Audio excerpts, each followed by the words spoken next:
Welcome to the Old Time Radio Netcast Network. I'm your host, Andrew Rines, and let's get into this episode. This episode is going to be Escape. Original air date's March 20th, 1949, and the title is The Country of the Blind. Let's get into it, and I hope you enjoy. Tired of the everyday routine? Ever dream of a life of romantic adventure? Want to get away from it all? We offer you Escape, starring Edmund O'Brien. Escape, designed to free you from the four walls of today for a half hour of high adventure. You are trapped in a remote valley in the Andes, walled in by sheer rock precipices, and surrounding you, closing in on you, is a band of blind men who want your eyes.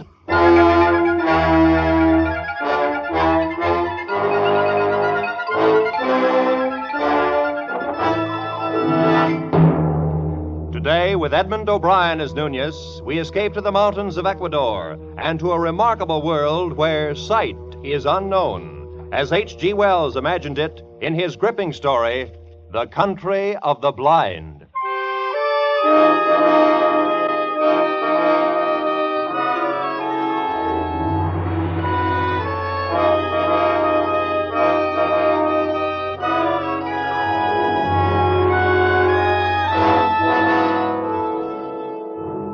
My name is Ibarra. I'm a mining engineer in Quito, Ecuador, high in the towering Andes.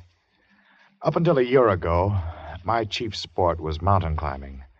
My last climb was an attempt to scale the remote and forbidding peak of Parascotopetl, a 20,000-foot crag unconquered by man. It is unconquered still.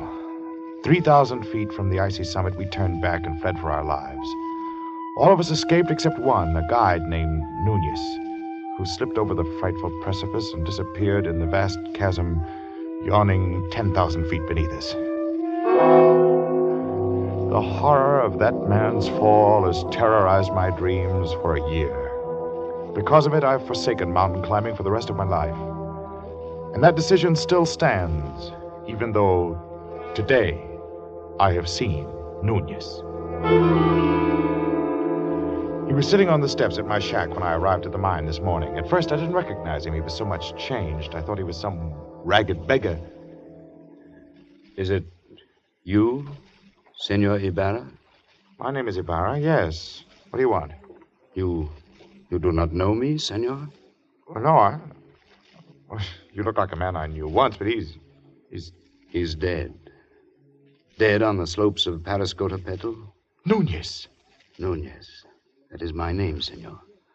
At least, that is the name I remember. But you fell. I saw you fall. Yes. It's impossible that you could have lived. Perhaps the gods of the mountains had some reason to spare me. Nunez, if we'd had any idea that you were alive, but you went down thousands of feet. We couldn't even attempt to find your body. I know. I do not blame you. You could not have reached me.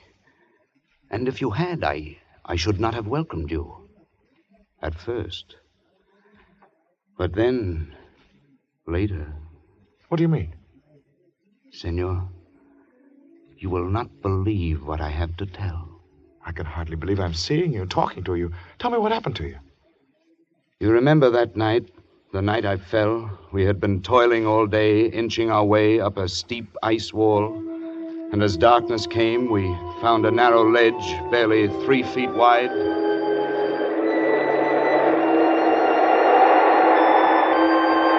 It's not very wide, but we can get our shelter wall up and cut off some of this wind. That'll be welcome. Yes, but first we will rest a moment. Look at that icy devil up there, glistening in the moonlight. There's another 3,000 feet of sheer ice wall. We'll have to cut our own holes from now on. There won't even be ledges like this for resting places. I can see why no one's ever made it. You think we ought to go on? I don't know. Nunez, what do you think? It is not my place to say, senor. I was hired to go to the top. I agreed. But what do you really think? If I believed in the gods of the mountain as the Indians do, I should be frightened now. Why? Because we have invaded the Forbidden Circle. This part of the Andes is unmapped and almost unknown, senor. It is an easy thing to believe strange things in this white loneliness. Some of the legends are fascinating. I've heard of one, something about a hidden valley called the Country of the Blind. Yes, it's supposed to be somewhere down there, see? Far below us. A fertile valley which was settled many centuries ago and then cut off by the great landslide of a rock. But why the country of the blind? Well, even before it was cut off, the people developed a strange illness. All of them slowly went blind. After that, their children were born blind. The legend is that the valley was the home of the mountain gods. It was too beautiful for human eyes. Odd. But then it's all nonsense. Oh, yes, it's nonsense. It would be pleasant to find it, though. You know the old proverb, in the country of the blind, the one-eyed man is king. I doubt that we should ever find it. I even doubt that it exists. Of course not. I was only joking. Of course. Well, now if we're rested, we'll make the shelter wall, eh? Right. I'll give you a hand in a minute. Believe me, Ibarra, for 2 pesos I give up this climb. I never realized... Senores, I'm slipping!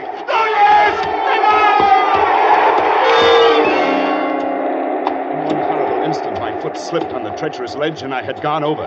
I slid down the icy slope for perhaps 200 yards, digging frantically with my feet, with my hands, for some kind of hold.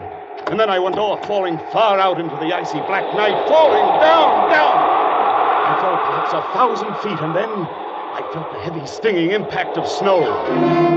I'd fallen onto an almost perpendicular slope, and once again I was sliding down, tumbling over and over. But now, around me, over me, an immense avalanche of snow was rumbling, sliding with me. Suddenly I realized that my own motion had almost stopped, and it was the snow that was moving. I was riding the avalanche. At almost the same moment, I went over the second precipice. It was higher than the first, much higher, perhaps 4,000 feet. I fell with the snow for what seemed minutes, every second, expecting the terrible final impact. But the impact never came. Miracle of miracles, that sheer wall blended almost imperceptibly into another slope. And again I was sliding. And gradually, as the arc of the slope curved away, I felt myself slow down. I was whirled along on top of the avalanche, and then, as it subsided, out onto the gentler snow, upon a gentler slope, and finally, I rolled to a stop and lay still.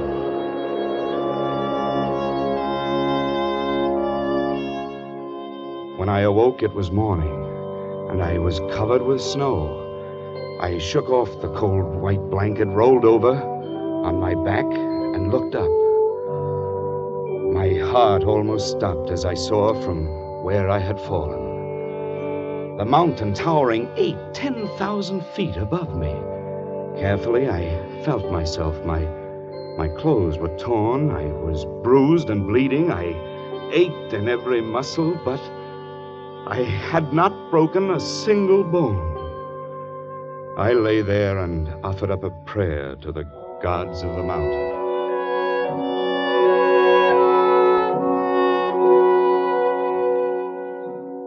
Far below me lay a lush valley sparkling in the morning sunlight. I could see the stately trees and green meadows fresh with dew. I started down, but it was still an arduous descent. The farther down I got, the more I realized the beauty of the scene. This was a hidden paradise I'd fallen into. And I was the first man ever to see it. So I thought. But I was wrong. I realized that first when I saw the cultivation in the meadows, and then the walks, well-kept stone walks laid in a symmetrical pattern all over the valley. And then I saw them. There were men and women lying under the trees, resting. Nearby, a collection of windowless huts marked the village, and the plastering of the houses was done in a wild variety of colors. I thought to myself, the plasterer who did that must have been blind as a bat. Then I saw 2 of the men quite close to me. They were standing on a bridge over the little stream. They were dressed in odd, loose clothing, and there was a strange look about their faces. They failed to notice me as I approached until I shouted. Suddenly, they looked up attentively in my direction. I waved wildly at them, but they took no notice. Why, the fools must be blind. Blind? Could it be that I had fallen into the country of the blind? In the country of the blind, the one-eyed man is king. I walked towards the men by the stream, and I spoke to them. Hello! You needn't be afraid. I won't hurt you. I come in peace. It is a man, or a spirit come down from the rocks. I'm a man, all right, just like you, but I've had a miraculous escape, and now I find myself here in your valley. Valley? Come hither. Let me feel of you. Well, certainly. Here. My arm. My face.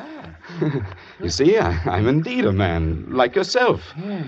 My lips, they move with speech. And my eyes. Oh! Careful there. Gently on the eyes. Eyes? That is strange. Feel this, Correa. Yes, I feel. Careful. You feel my eyelids flutter? He is but imperfectly formed. Some strange bulge there. Unseemly. No, your eyes are shrunken in, but mine are whole. I can see. See? See. Pedro, he is a strange wild one. Where does he come from? Down out of the rock? No, from over the mountains, out of the country, beyond where men can see. From Bogota, where there are 100,000 people, and the city stretches out of sight. Sight? What strange words he uses, without meaning. And feel the coarseness of his hair, like a llama's. Yes. And you have come into the world. No, out of the world. The big world beyond the mountains. The world that stretches 12 days' journey to the sea. Our fathers have told us men may be made by forces of nature. It is the warmth of things and moisture and rottenness. Come, let us lead him to the elder. There's no need to lead me. I can see. See? Yes, of course. Oh, I didn't see a water bucket. His senses are still imperfect. He stumbles and talks meaningless words. Lead him by the hand. But look, Well, all right.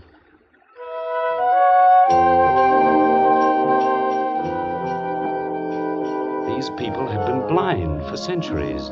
They had forgotten even the words associated with seeing, and they thought I was an idiot, only half-formed, especially when they led me into the pitch blackness of one of their windowless huts, and I stumbled over something. Oh, 1,000 pardons, Medina Sarote. It is nothing. He is a clumsy one. I'm sorry I fell down. I couldn't see in the darkness. Who is this, and what is he saying? He is but newly formed. He has come down from the rocks. He stumbles as he walks and mingles words that mean nothing with his speech. He is a wild man out of the rocks. No, I come from Bogota, over the mountains. You hear? Bogota. He uses wild words. His mind is hardly formed. He has only the beginnings of speech. Bogota? Yes, I come from the great world where men have eyes and see. That must be his name, Bogota. He stumbled twice as we came thither. He must be taught. Now, don't you understand? I can see, but not in the dark. To you, darkness or light, it's all the same. But to me, to us who can see, to us outside in the world beyond the mountains... Mountains? What are mountains? Well, very well, then, beyond the rocks. There is nothing beyond the rocks. That is the end of the world. Oh, but surely you must realize that the sky above covers more than this valley. Sky? Above? There is nothing above but the roof of rock. He is very raw, my children. He shall have to be taught from the beginnings. Take him away, feed him. It shall be done. But guide him. See that he does not stumble over my daughter again. Do not fear, Father. I shall guide him myself and feed him. Very well. Come, take my hand. Well, thank you. It'll be a pleasure to get outside again out of this darkness. Come this way. Thank you. And what is your name? Medina Sarote. Mine is Juan Nunez. And Ah, sunlight. This is better. And now I... Well, you're beautiful. I cannot tell what a wonderful thing you are to see. Please, I'm afraid for you. Afraid? Yes.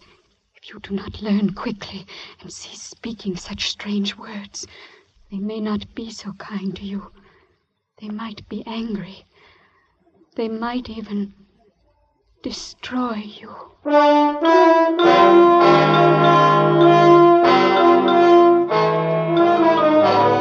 This thought had not occurred to me before, and suddenly I had a twinge of fear. Still, the proverb kept running through my mind. In the country of the blind, a one-eyed man is king. But try as I would, I could not make them understand my wonderful gift of sight. They simply could not comprehend it. Worse, they were not impressed. They thought me stupid and untaught, almost an idiot. Day by day, I learned their peaceful ways, but they could not learn mine. It was getting on my nerves, and theirs too, perhaps. Bogota? Bogota, come hither. Bogota, you move not. No, and I won't, you old beetle. I'll show you. I'll leave the path. Bogota, trample not on the grass. It is not allowed. How did you know I stepped on the grass? I heard, of course. Heard? Well, I didn't make a sound. Why do you not come when I call you? Can you not hear the path as you walk? I can see it. There is no such word as see. Cease this folly and follow the sound of my feet. My time will come. You will learn. There is much to learn in the world. Has no one ever told you, in the country of the blind, the one-eyed man is king? Blind? What is blind? Oh, never mind. Go on. Bogota, I must warn you. Just keep quiet and learn. And stop this nonsense about seeing. Nonsense, is it? Well, I'll show you. I've taken enough of your insults. Unformed mind, got no sense yet. I'll be king here. I can see and I'll be king. Bogota, stop it. No, I'm through with your orders. I'll show you what an advantage sight can be. I can hit you, hurt you, and you can't see me to strike back. Bogota, there must be no violence. You must come peacefully. By heaven, I'll hit you if you come any closer. I swear I will. Bogota, put down that spade and come off the grass. You don't understand. You're blind, and I can see. I can see. Now, Bogota, you must not do I'll hurt you, I swear. Leave me alone.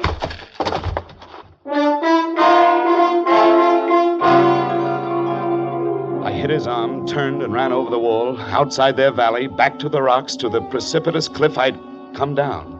But when I reached that sheer rock wall, I knew there was no place to go. For 2 days and nights, I stayed outside the valley, hungry and cold. And then I realized the hopelessness of my position. I was trapped. I must spend the rest of my life here. There was no way out. So I went back.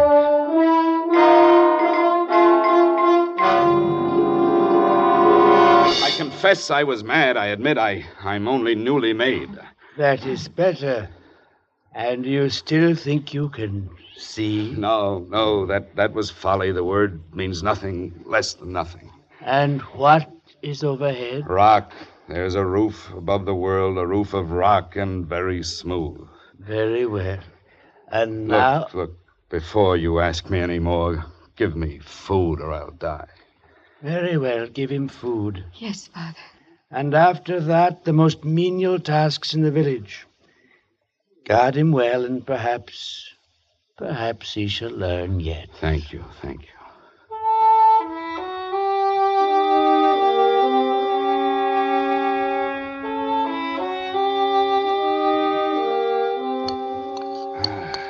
That's better. You're kind, Medina Sarota, very kind. I am glad you came back. You are? If they were all like you, I should never have run away. What was that word you said I was? Beautiful. It means something nice. Something very nice. Medina Sarota, why is it you have no husband? I have a disfigurement. These long hairs. Your eyelashes? But they're beautiful. They're considered a disfigurement. Why, you're the loveliest girl in the valley. But they wouldn't know, would they? And so You have no lover. No. Medina Sarote, what do you think of me? Do you think of me as an idiot like all the rest? Oh, no. You have much to learn, but you will learn it, I'm sure. And you are kind and gentle, and your voice is soft. You speak the words that are soft and warm. No one has ever spoken such words to me. I shall speak them often, Medina Sarote. You are the only one in this valley, in this world, I care for.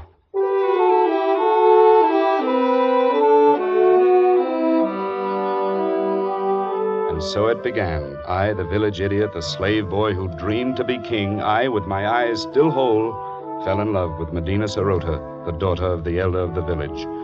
Only to her could I open my heart without fear. Only to her could I speak of the beauty I could see around me. It's a beautiful valley, Medina, green with grass and yellow with sunlight and flowers, bright flowers dotting the hills. Yes. And in the cool of night, the stars gleam like diamonds in the sky. Oh, the words sound lovely. But what are stars? Well, they're... No, you wouldn't understand. And what do you mean, in the cool of the night? You still get that confused one. The night is warm. The day is cool. No, it's you here who have them backwards, because the darkness means nothing to you, so you work in the cool of night and sleep in the heat of day, but... You are teasing me. No, I'm not. Oh, what does it matter? All that matters is you. You here beside me. Medina Sarote. I love you. And I love you. I know they still think me an idiot, but you listen to what I say, and you don't think me an idiot, do you? Oh, I like to hear you speak. Then, will you marry me? I would be very happy.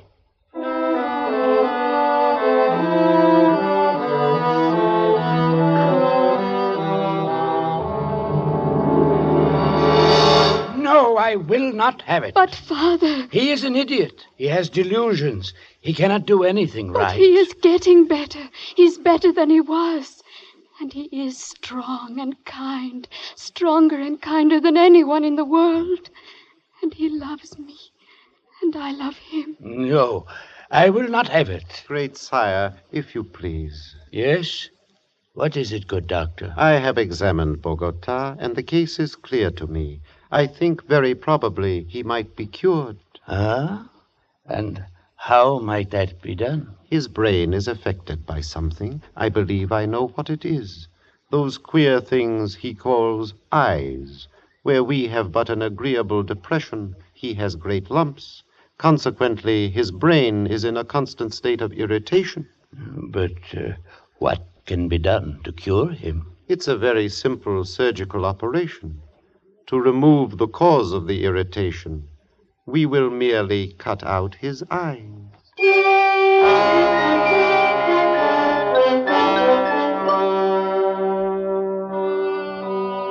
But they say it will make you well. You don't understand, Medina Sarote. My world is sight. You wouldn't want me to lose my most precious possession. I don't know. There are so many beautiful things to see. The flowers, the far sky with its drifting clouds, sunsets, stars, and you. Just to see you, it's good to have sight. And I would never see you again. I wish sometimes you would not talk like that. Like what? I know it's pretty. It's your imagination. I love it. But now... Now? You want me to... Medina Sarote, if I were to consent to this... Oh, if you would, if only you would. What else can I do? My dearest one, my dearest with a tender voice, I will repay you. Oh, Medina. Be brave and carry my voice in your thoughts. Now, I must go. And tomorrow... Yes? Tomorrow will be forever. Goodbye. Goodbye, Medina.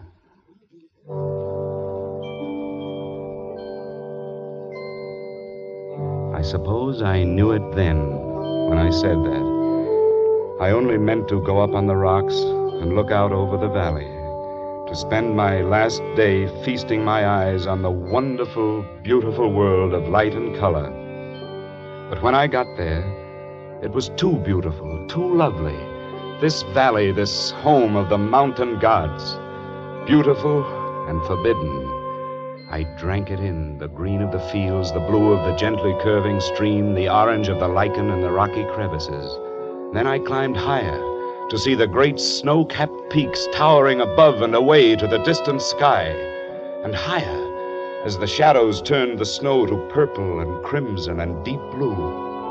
The valley was far below and as beautiful as a painting, but like a painting, it looked unreal. Medina Sarote was small and far away, a distant dream, and the world of sight was here, all around, overpowering, wonderful. I turned and began to climb up that sheer rock wall.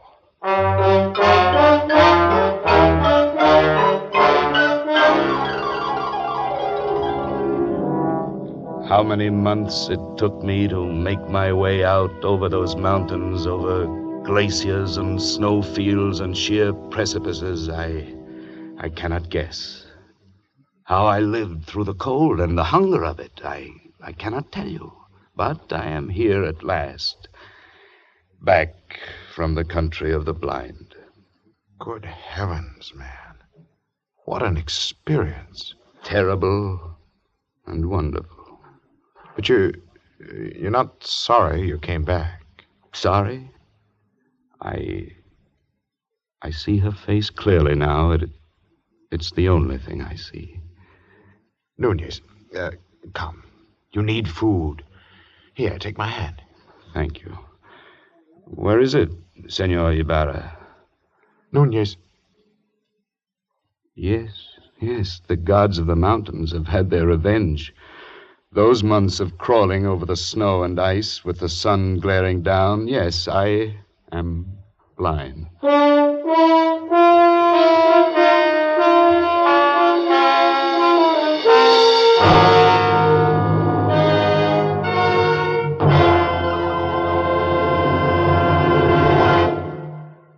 Escape, produced and directed by Norman Macdonnell, has brought you Edmund O'Brien in The Country of the Blind by H.G. Wells.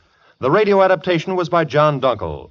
Featured in the cast were Barry Kroger as Ibarra and Peggy Weber as Medina Sarote, with Harry Bartell, Byron Kane, Edgar Barrier, and Wilms Herbert. The special musical score was conducted by Leith Stevens. Next week. You are prisoner in the magnificent mountain retreat of the richest man in the world, yet in love with his beautiful daughter. While haunting you, terrifying you, is the certain knowledge that the only sure escape would be death.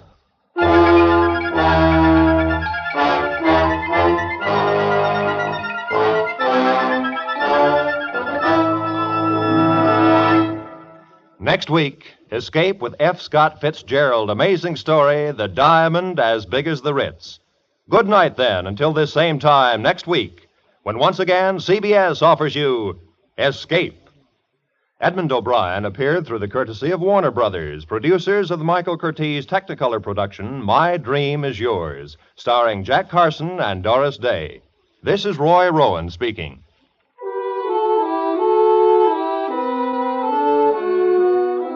In just a few moments, the laughs start rolling on CBS's great Sunday Night of Stars. Within the next 2 hours, 5 of America's top comedians will unroll their newest wares. Lum and Abner, Amos and Andy, and Jack Benny.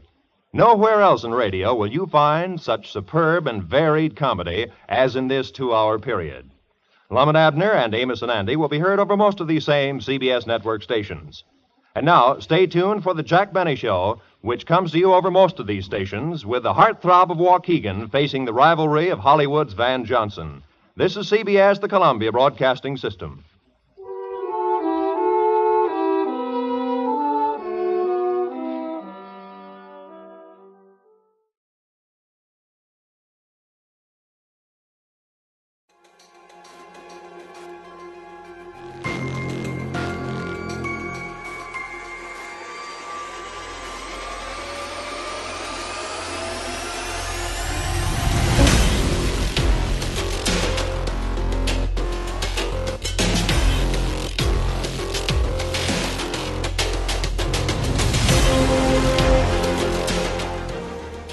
Welcome back. I hope you enjoyed this presentation from the Old Time Netcast Network. For more great shows, go to otnetcast.com. Don't forget to like and rate this episode in your favorite podcatching client. Follow this show on Facebook by going to otnetcast.com/Facebook. This episode is covered under the Attribution Non-Commercial Share-alike copyright. For more information, go to otnetcast.com/copyright. Thanks again for listening, and I hope you have a great day.